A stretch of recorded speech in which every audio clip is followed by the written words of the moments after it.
Shalom ibu-ibu yang kekasih di dalam Tuhan Yesus Kristus. Oleh karena kasih dan anugerah Tuhan, kita kembali beribadah secara online di ibadah PW GKI Jemaat Persekutuan. Untuk itu, mari kita siapkan hati kita untuk masuk dalam hadirat Tuhan. Kita berdoa. Bapa kami yang bertata dalam kerajaan yang di surga, kami mengucap syukur Tuhan, karena kami ada saat ini, semuanya karena kasih-Mu. Kami ada hari ini, semua karena berkat kemurahan-Mu. Terima kasih Tuhan, Engkau baik dan teramat baik bagi kami. Kami mau membuka ibadah ini Tuhan, dari awal, pertengahan, hingga pada akhirnya. Haleluya. Amin. Mari ibu-ibu yang kekasih dalam Tuhan Yesus Kristus, kita akan masuk dalam pujian kita kepada Tuhan. Kita nyanyikan pujian, Ajaib Anugerah-Mu.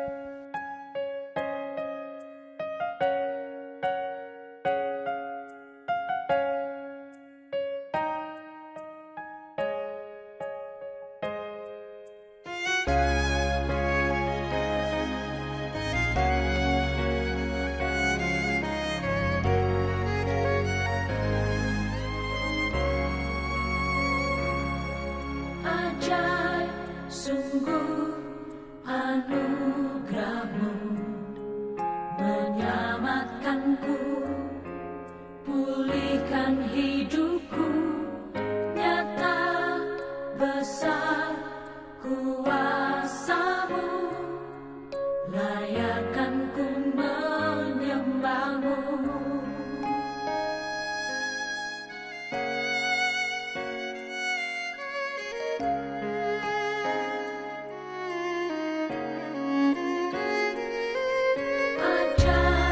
sungguh hadirat-Mu.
Ibu yang kekasih, tiba saatnya kita mau mendengarkan sabda firman Tuhan yang akan disampaikan oleh Bapak Pendeta Hans Tuana Kota.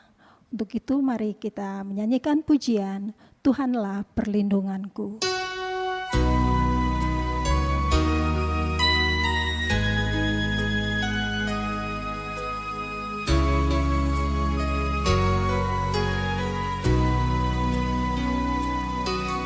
Tuhanlah perlindunganku,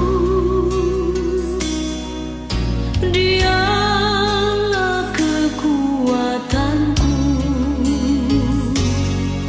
penolong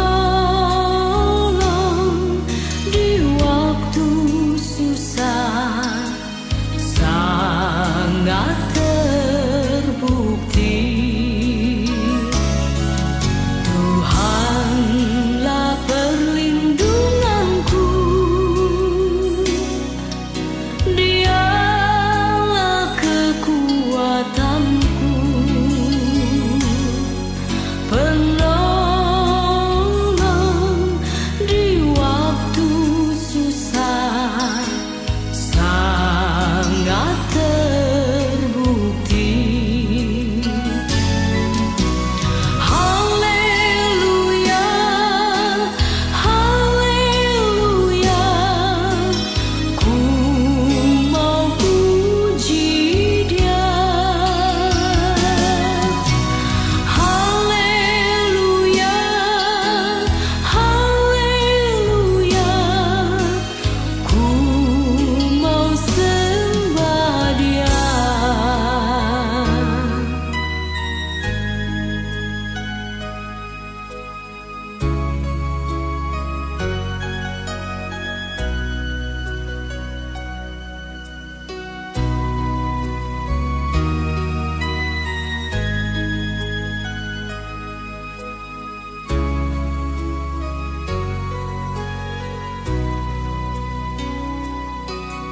Tuhanlah perlindunganku, Dialah kekuatanku, penolong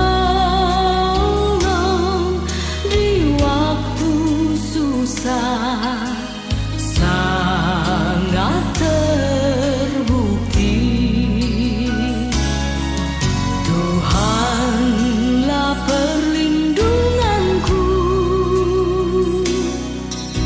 Dialah kekuatanku, penolong di waktu susah, sangat terbukti. Haleluya, haleluya, ku mau puji Dia. Haleluya, haleluya, ku mau sembah Dia. Haleluya, haleluya, ku mau puji Dia. Haleluya, haleluya, ku mau sembah Dia. Ku mau sembah Dia.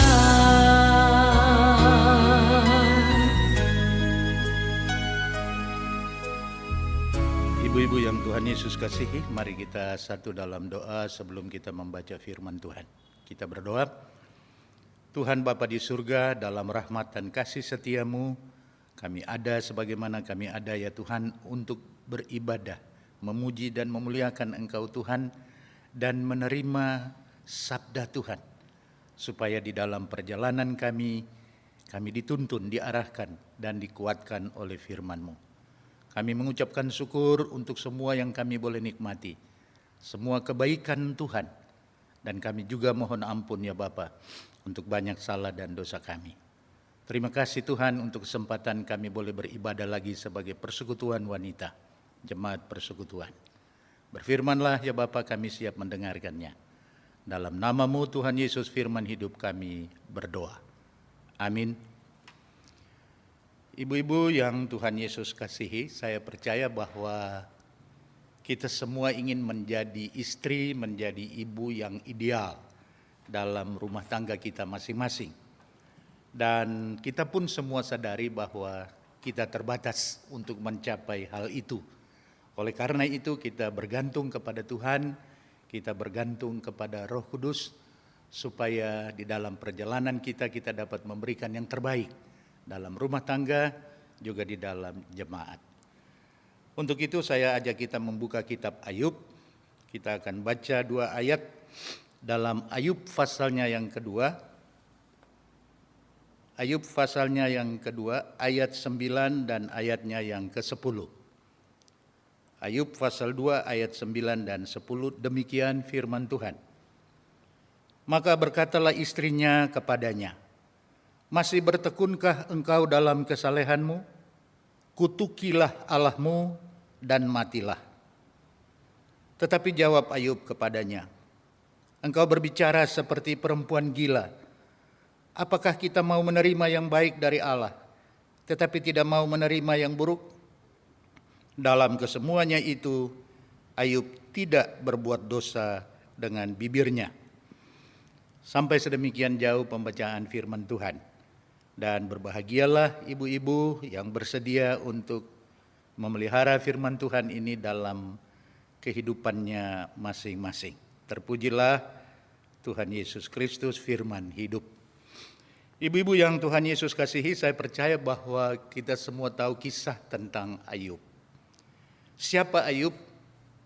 Di dalam pasal-pasal pendahuluan, pasal 1, ayatnya yang pertama dikatakan bahwa Ayub adalah seorang yang jujur, saleh, takut akan Allah dan menjauhi kejahatan. Selain itu, Ayub merupakan orang yang paling kaya pada masanya. Dia memiliki 7 anak laki-laki, 3 anak perempuan, dan semua kekayaan itu memperlihatkan bahwa betapa Ayub sangat dekat dengan Tuhan. Oleh karena itu dia diberkati Tuhan. Nah, dalam kisah Ayub ini kita lihat beberapa figur. Figur yang pertama tentu seperti saya katakan tadi, Ayub. Bahwa dia adalah orang yang saleh dan seterusnya, sebagaimana kesaksian Tuhan dalam ayat yang ke-8 pasal 1. Lalu bertanyalah Tuhan kepada iblis, apakah engkau memperhatikan hambaku Ayub?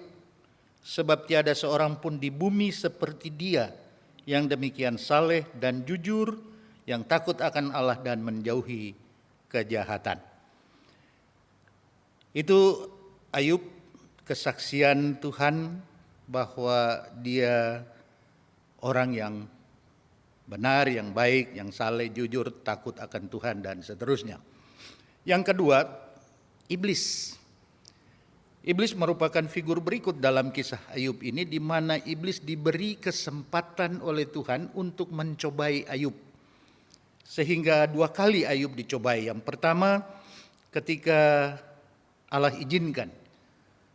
Iblis mencobai Ayub dengan menghancurkan semua kekayaannya. Kekayaan yang cukup lama dia usahakan selama ini, tetapi sekarang habis. Yang kedua, pencobaan yang kedua, iblis belum puas dengan yang pertama. Yang kedua, anak-anaknya juga mati. 7 anak laki-laki dan 3 anak perempuan. Nah, itu yang dilakukan iblis atas izin Tuhan. Tapi satu hal, bahwa Allah tidak mengizinkan iblis mengambil nyawa Ayub. Bahwa nyawanya berada dalam tangan Allah secara mutlak. Iblis terbatas hanya untuk hal-hal jasmani. Lalu yang ketiga, yang kita lihat, istri Ayub. Dalam pembacaan kita tadi dikatakan, masih bertekunkah engkau dalam kesalehanmu? Demikian kata istrinya. Kutukilah Allahmu dan matilah. Nah, ibu-ibu yang Tuhan Yesus kasihi, yang saya mau katakan kepada kita pada siang ini, mari kita menyoroti istri Ayub. Bahwa selama ini dia menikmati kejayaan, kekayaan, semua hal-hal yang baik, bahkan istimewa yang dia dapat dari suaminya. Tetapi sekarang, ketika semuanya itu diambil, istri Ayub memberikan reaksi yang sangat luar biasa. Dengan ayat yang ke-9 tadi, betapa dia rela mengatakan kepada suaminya untuk mengutuki Tuhan. Dan tidak perlu lagi percaya kepada Tuhan. Nah, Ayub menjawab, engkau berbicara seperti perempuan gila. Apakah kita mau menerima yang baik dari Allah tetapi tidak mau menerima yang buruk? Dalam kesemuanya itu Ayub tidak berbuat dosa dengan bibirnya. Nah, ibu-ibu yang Tuhan Yesus kasihi, selama ini istri Ayub menikmati seperti saya katakan tadi, semua hal yang istimewa, yang baik, yang membawa sejahtera, sukacita. Tetapi rupanya kalau kita berbicara tentang orang-orang percaya, orang-orang beriman, Ayub orang yang sangat beriman. Nah, selama ini barangkali istrinya juga seorang yang beriman. Tetapi dengan peristiwa pencobaan ini, iman itu diuji. Dan ternyata iman istrinya itu tergantung kepada situasi dan kondisi. Ketika kondisi baik, rupanya dia beriman. Tetapi ketika kondisinya menjadi buruk, imannya tidak ada lagi. Sehingga tanggapannya terhadap situasi Ayub tadi seperti kita baca dalam ayat 9 tadi. Menolak Allah, mengutuki Allah, dan tidak perlu lagi untuk percaya kepada Allah. Sebaliknya Ayub mengatakan, apakah kita mau menerima yang baik saja, lalu yang tidak baik kita tidak mau terima? Bahwa iman Ayub tidak tergantung kepada situasi dan kondisi yang dia alami. Imannya tetap kepada Tuhan dalam keadaan yang baik maupun dalam keadaan yang tidak baik. Ini hal yang kontradiksi dalam rumah tangga, dalam keluarga Ayub. Dan itu memberikan kepada kita inspirasi untuk melihat kembali sampai sejauh mana sebagai istri, sebagai ibu yang merupakan pendamping, penolong dalam keluarga yang seharusnya menopang suami. Jangan berlaku seperti istri Ayub. Seharusnya dia memberikan support, memberikan semangat, memberikan harapan, kekuatan kepada suaminya ketika suaminya berada dalam situasi penyakit yang sangat hebat, dari kepala sampai ke kaki. Penyakit itu melanda Ayub. Seharusnya dia memberikan kekuatan. Tetapi daripada memberikan kekuatan, semangat, dan dorongan, dia malah membawa Ayub dalam situasi yang sulit. Oleh karena itu tanggapan Ayub tadi juga keras. Engkau berbicara seperti perempuan gila. Apakah kita tidak mau menerima yang tidak baik dari Tuhan, hanya yang baik saja? Nah, inilah yang mau saya anjurkan kepada ibu-ibu sekalian untuk kita pikirkan bersama dalam kapasitas kita sebagai istri, sebagai ibu. Saya pernah mengatakan di mimbar ini bahwa kalau dalam sebuah jemaat atau dalam sebuah keluarga, ibu atau istri itu dapat menampilkan hal-hal yang baik, maka keluarga itu, rumah tangga itu akan menjadi rumah tangga yang indah di mata Tuhan, juga di mata manusia. Tetapi kalau sebaliknya, maka rumah tangga itu atau keluarga itu akan menjadi batu sandungan bagi orang lain. Batu sandungan juga bagi anggota-anggota keluarga yang lain. Sehingga betapa teramat sentralnya peranan seorang wanita, peranan seorang ibu, peranan seorang istri di dalam sebuah keluarga, dalam sebuah rumah tangga. Nah, tentu sebagai istri yang beriman, sebagai wanita yang beriman, sebagai ibu yang beriman, seharusnya iman itu tidak tergantung kepada situasi dan kondisi seperti istri Ayub. Ibu-ibu yang Tuhan Yesus kasihi, kita sedang berada dalam satu episode yang sulit di dalam perjalanan kita sebagai sebuah bangsa, juga sebagai umat Tuhan. Kondisi pandemik COVID-19 ini membawa dampak bermacam-macam di dalam kehidupan manusia, di dalam kehidupan masyarakat, juga dalam kehidupan kita sebagai orang beriman. Terkadang ada hal yang positif, tetapi seringkali juga banyak hal yang negatif. Hal yang positif yaitu bahwa kita diajar kembali untuk hidup tertib, untuk hidup disiplin. Nah, hal yang negatif yaitu kita seperti burung yang terkurung, yang tidak bisa berbuat apa-apa di luar sana karena pandemik ini. Nah, sebagai ibu-ibu, sebagai istri, bagaimana tanggapan kita tentang hal itu? Ibu-ibu yang Tuhan Yesus kasihi, semua kita memiliki pergumulan dan pergulatan hidup di dalam keluarga kita masing-masing. Semua kita ibu-ibu dengan persoalan-persoalannya masing-masing. Ada persoalan kecil, ada juga persoalan yang besar. Tetapi apapun juga persoalan itu, tentu kita semua sepakat, saya dan ibu-ibu sepakat, bahwa perjalanan kita sebagai umat Tuhan, sebagai istri Kristen, sebagai ibu Kristen, kita tidak sendirian. Ini yang tidak diperhitungkan oleh istri Ayub. Dia hanya berpikir tentang dirinya sendiri. Dia lupa bahwa ada Tuhan.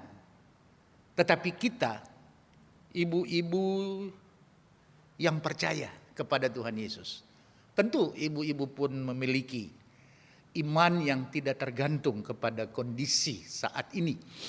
Mengapa? Karena ibu-ibu tidak berada sendirian dalam perjalanan rumah tangga masing-masing. Bahwa ada Tuhan yang lebih besar dari kesulitan-kesulitan, dari kondisi yang sedang kita alami. Oleh karena itu, sebagai ibu, sebagai istri, barangkali kita harus mendemonstrasikan dalam keluarga kita masing-masing hal-hal yang terbaik, hal-hal yang istimewa sebenarnya, supaya dilihat teristimewa oleh anak-anak, juga oleh suami, sehingga ada ketentraman, kenyamanan, ada semangat untuk terus berjalan sebagai keluarga Kristen di tengah-tengah berbagai kesulitan yang sedang kita hadapi. Oleh karena itu dapat saya katakan bahwa begitu besar tanggung jawab ibu-ibu, tanggung jawab istri-istri Kristen di tengah situasi sekarang ini. Sangat besar. Dan untuk itu teramat sangat perlu ibu-ibu memiliki persekutuan yang benar, persekutuan yang mesra, persekutuan yang sungguh-sungguh dengan Tuhan.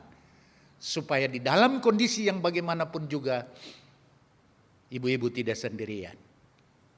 Tuhan akan selalu menolong. Tuhan akan selalu memberi semangat, harapan, dan jalan keluar. Karena Tuhan juga tahu bahwa sebagai wanita, seringkali ibu-ibu juga tidak mampu untuk melawan kondisi buruk itu dengan keterbatasan ibu-ibu. Oleh sebab itu dalam ibadah pada siang ini saya hanya mau mengatakan satu hal saja, yaitu bahwa mari kita lebih dekat dengan Tuhan. Mari kita lebih membangun persekutuan yang mesra dengan Tuhan Yesus Kristus.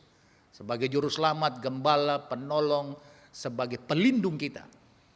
Sebagai wanita Kristen, sebagai ibu-ibu Kristen yang percaya kepadanya.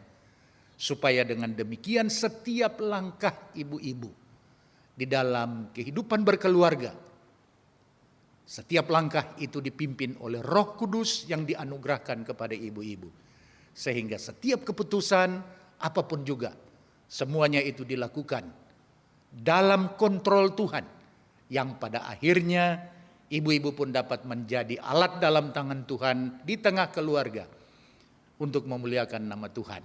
Sehingga dengan demikian anak-anak dapat melihat teladan yang baik, teladan yang istimewa yang diperagakan oleh ibu-ibu, sehingga semua memuji Tuhan, memuliakan Tuhan, dan menjadi keluarga yang dipercaya Tuhan untuk memuliakan namanya. Baik ibu-ibu yang Tuhan Yesus kasihi, itulah yang dapat saya katakan kepada kita sekalian pada siang hari ini. Kiranya dengan demikian, kehadiran kita sebagai ibu, sebagai istri dalam keluarga memberi makna yang teramat penting demi untuk kepentingan Tuhan melalui keluarga kita masing-masing. Fikirkanlah kepentingan Tuhan, bukan hanya kepentingan ibu-ibu saja, supaya ibu-ibu layak untuk menerima berkat dari Tuhan. Baik itu berkat jasmani juga berkat rohani. Tuhan memberkati ibu-ibu sekalian. Amin. Baik, mari kita satu dalam doa syafaat. Kita berdoa. Bapa di surga, Allah yang Maha Kuasa, kami puji, kami muliakan Engkau Tuhan dan mengucap syukur bahwa sebagai persekutuan wanita kami boleh lagi beribadah di rumah kami masing-masing dan menerima firman-Mu ya Tuhan. Terima kasih, biarlah firman Tuhan ini sungguh-sungguh mendapat tempat dalam jiwa kami, dalam kehidupan kami, supaya di dalam dan melalui kami sebagai ibu-ibu Kristen, sebagai istri Kristen, Tuhan dipermuliakan dan keluarga menjadi keluarga yang berbahagia. Kami pun berdoa ya Tuhan untuk pemerintah kami, untuk presiden kami, para menteri, aparat-aparat keamanan. Tuhan, Engkau menyertai, Engkau melindungi dan memberkati mereka. Teristimewa presiden kami. Tuhan memberkatinya dan memakainya sebagai alat dalam tangan Tuhan. Kami juga berdoa ya Tuhan untuk situasi dan kondisi ekonomi negeri ini. Tuhan Yesus, tolonglah kondisi ekonomi di negeri ini supaya semakin menjadi lebih baik. Kami berdoa Tuhan untuk saudara-saudara kami, ibu-ibu yang barangkali berada dalam keadaan kurang sehat. Tuhan, Engkau juga melawat mereka dan memberikan yang terbaik bagi saudara-saudara kami. Kami juga berdoa ya Tuhan untuk gereja Tuhan di negeri ini. Tuhan memberkati baik di kota juga di desa-desa. Pekabaran Injil di desa-desa Tuhan berkati dari Papua sampai di Sumatera. Tuhan memberkati penginjilan-penginjilan dan semua usaha untuk menawarkan dan memberitakan firman Tuhan kepada manusia dan dunia di negeri ini. Terima kasih Tuhan, kami puji, kami muliakan Engkau Tuhan dan mengucap syukur untuk ibadah di siang hari ini. Ampuni kami Bapa untuk banyak salah dan dosa kami. Inilah doa kami yang kami persembahkan kepadamu Bapa dalam nama Tuhan Yesus Kristus yang telah mengajar kami berdoa. Bapa kami yang di surga, dikuduskanlah nama-Mu. Datanglah kerajaan-Mu, jadilah kehendak-Mu di bumi seperti di surga. Berilah kami hari ini makanan kami yang secukupnya. Dan ampunilah kami akan segala kesalahan kami, seperti kami juga mengampuni orang yang bersalah kepada kami. Dan janganlah membawa kami ke dalam pencobaan, tetapi lepaskanlah kami daripada yang jahat. Karena Tuhanlah yang empunya kerajaan, dan kuasa dan kemuliaan sampai selama-lamanya. Amin. Mari kita mohon berkat dari Tuhan. Kasih karunia Tuhan Yesus Kristus dan kasih-Mu ya Allah Bapa dalam persekutuan dengan Roh Kudus menyertai kami sekalian, menyertai keluarga kami dari sekarang sampai selama-lamanya. Amin.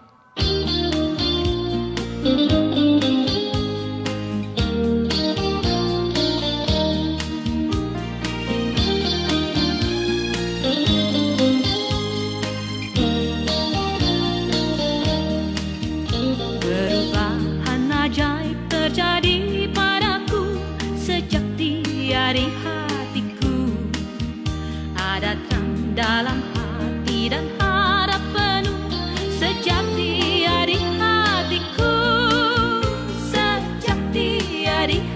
hatiku, sejak Dia di hatiku, hidupku berubah menjadi berarti.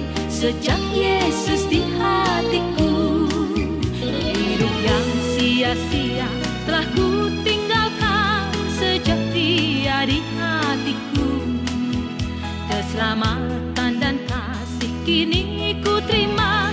Sejak Dia di hatiku, sejak Dia di hatiku, sejak Dia di hatiku, hidupku berubah menjadi berarti. Sejak Yesus di hatiku.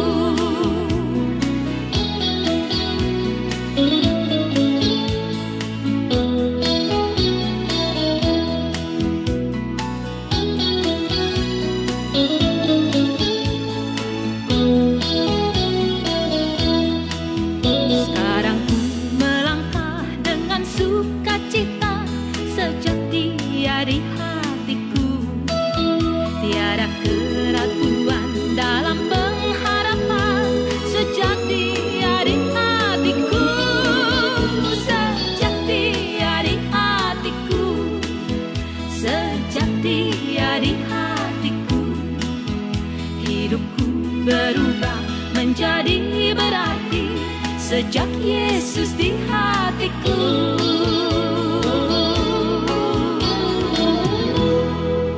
Ibu-ibu yang Tuhan kasihi, terima kasih, ibadah telah selesai. Sampai jumpa minggu depan. Tuhan Yesus memberkati.